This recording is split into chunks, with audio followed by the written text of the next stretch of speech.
నుంచి నిన్నటి వరకు ట్రీట్మెంట్ అయింది. పాప పొద్దున ఎక్స్పైర్ అయింది, చనిపోయింది. 3-4 గంటలు అవుతుంది.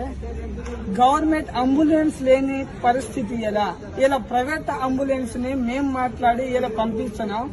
ఎటు నగరం నుంచి 100 కిలోమీటర్ దూరం నుంచి వస్తే అంబులెన్స్ ఇలా శవాన్ని తీసుకుపోవడానికి అంబులెన్స్ లేని సిచ్యువేషన్ అంటే మన పరిస్థితి ఎలా ఉన్నది చూడండి. స్వాతంత్రం వచ్చి 75 సంవత్సరాలు అయినా కూడా ఇంకా ఈ స్థితి ఇంకా మనం జీవిస్తున్నామని అంటే దీనికి కారణం ఎవరు? మనల్ని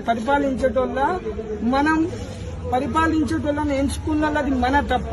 ఇలా కొంతమంది ఇలా రాజకీయ నాయకులను వీళ్ళు ఫోన్ చేస్తే చెప్పిండ్రట వాళ్ళకు రాబోయే కాలంలో సమాధానం చెప్తాం, 1 గంట తర్వాత ఫోన్ చేయండి, మేము వెహికల్ పంపిస్తాం, లేకపోతే మీరు వాట్సాప్ చేయండి, లేకపోతే ఏదైనా పంపించండి, 1 గంట తర్వాత చేస్తా అని సెల్ స్విచ్ ఆఫ్ చేస్తున్న రాజకీయ నాయకులు ములుగు నుంచి ఇలా చేసిందట.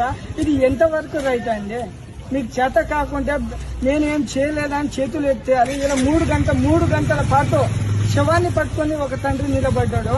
సిగ్గుండాలి. ఎలక్షన్ అప్పుడేనా గుర్తు వస్తారు వీళ్ళు? ఇటువంటి టైంలో గుర్తు రారా మీకు? ఎలక్షన్ అప్పుడైతే ఇలా 5,000 అంబులెన్స్ అవుతాను కదా, 10,000 అయినా ఇచ్చి రెడీ ఉండేటోళ్ళు. ఎందుకంటే ఓటు కావాలి. కానీ ఇప్పుడు